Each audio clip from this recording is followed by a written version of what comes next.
Olá, bem-vindos a mais um vídeo sobre o Seminário 1 de Lacan.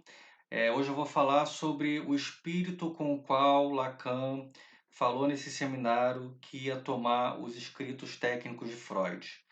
Em primeiro lugar, os textos, os escritos de Freud, né, são muito interessantes, muito importantes para a nossa cultura moderna, contemporânea. São textos assim muito bem escritos, né? Freud até ganhou um prêmio pela escrita dele. São textos assim que podemos nos maravilhar pelo seu frescor, pela vivacidade e pela simplicidade e franqueza no tom com que Freud nos escreve, né? E o desembaraço com o qual ele fala das regras práticas para o psicanalista são por si só uma lição, né? Para Freud, as regras técnicas elas são como ferramentas, ferramentas assim como, por exemplo, um martelo, né? Mas também são ferramentas que ele foi forjando ao longo da prática dele, na medida em que ele ia praticando. São ferramentas que ele forjou ali para o uso dele, que serviam bem para a mão dele, né? E Freud fez um ensinamento que nós podemos tomar da maneira como Freud escreveu sobre as regras práticas é que ele fez a formalização, começou a formalizar as regras práticas com liberdade, né?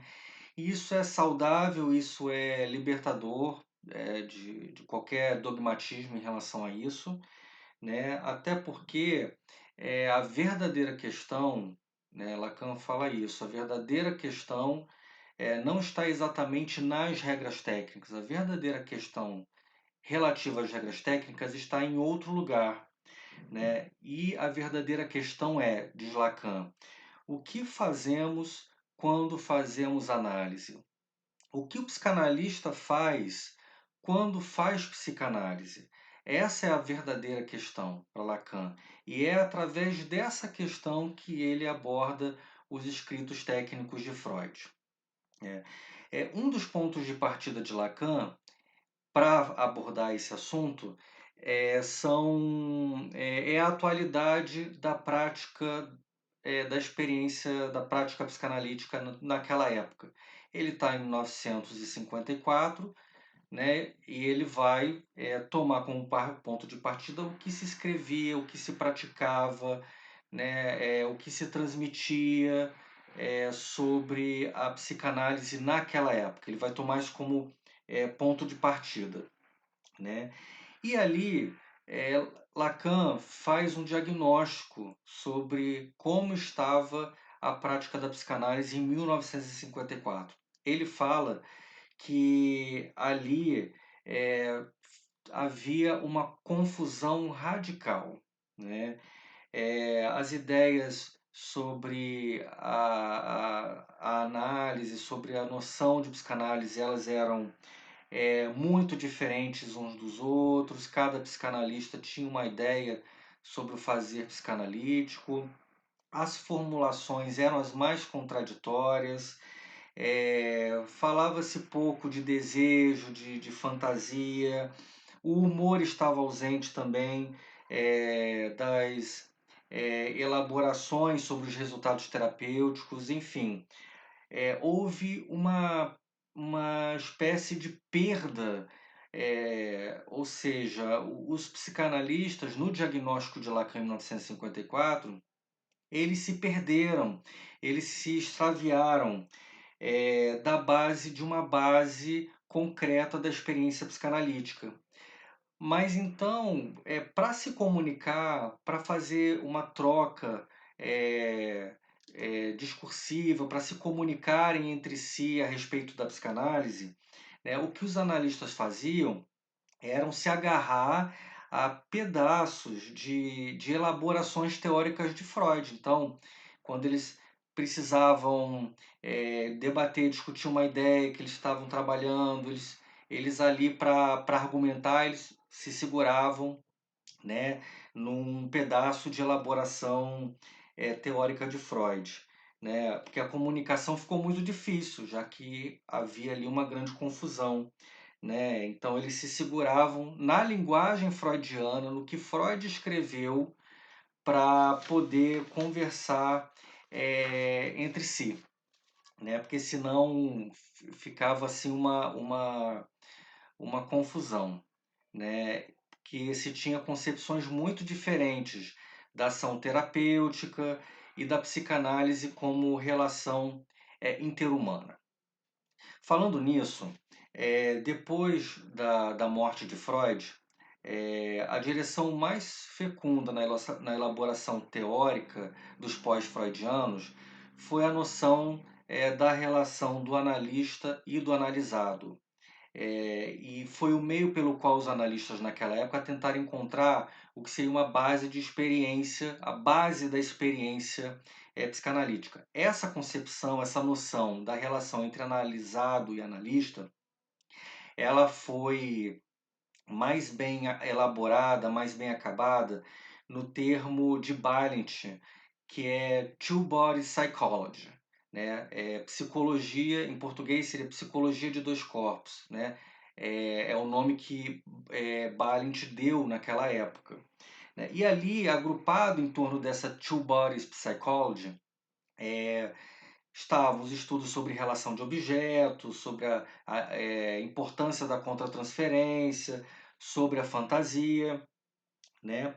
Por isso é que Lacan começou a levar em conta a inter-relação imaginária entre analisado e analista.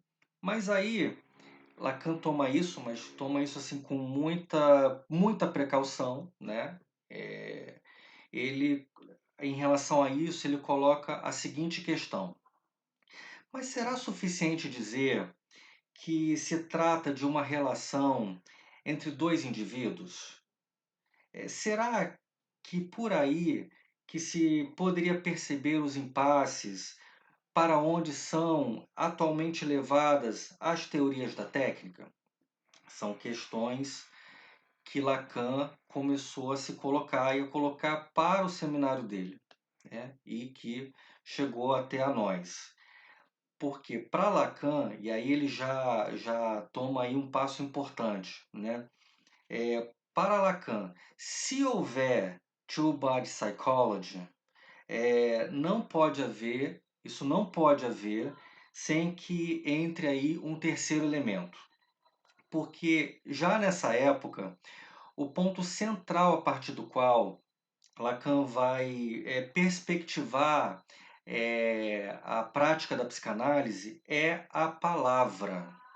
É a palavra o ponto central em relação ao qual Lacan vai ler a técnica da psicanálise, que ele vai situar a prática a prática psicanalítica, a experiência da análise, né?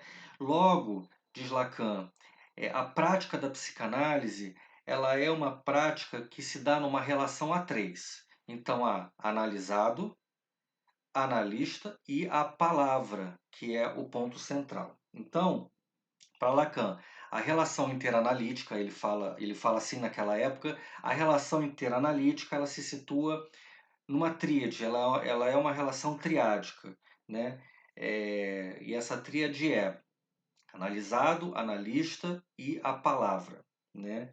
E a confusão que foi tomando conta das elaborações teóricas dos analistas freudianos, elas estariam situadas a diferentes ênfases, né, em relação a cada um desses pontos da tríade, muitas vezes tomadas assim de forma um tanto isolada, né? E para Lacan isso tá articulado, isso está necessariamente articulado, né?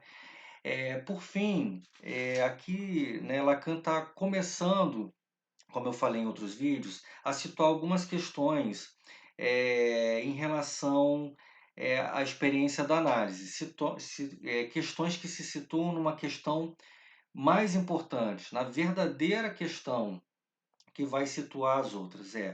O que os psicanalistas fazem quando fazem psicanálise, né?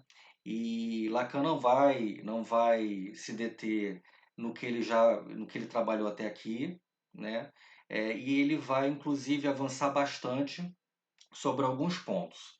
Ele vai avançar na tríade, que vai, né, se ganhar ainda mais valor enquanto tríade que tem o nome de imaginário, real e simbólico, que ele vai seguir desenvolvendo, e ele vai, com o tempo, abandonar a noção de que a psicanálise seja uma experiência interhumana, porque ele vai abandonar a noção de intersubjetividade, porque Lacan vai se dar conta, no decorrer do seminário dele, de que não há intersubjetividade, né?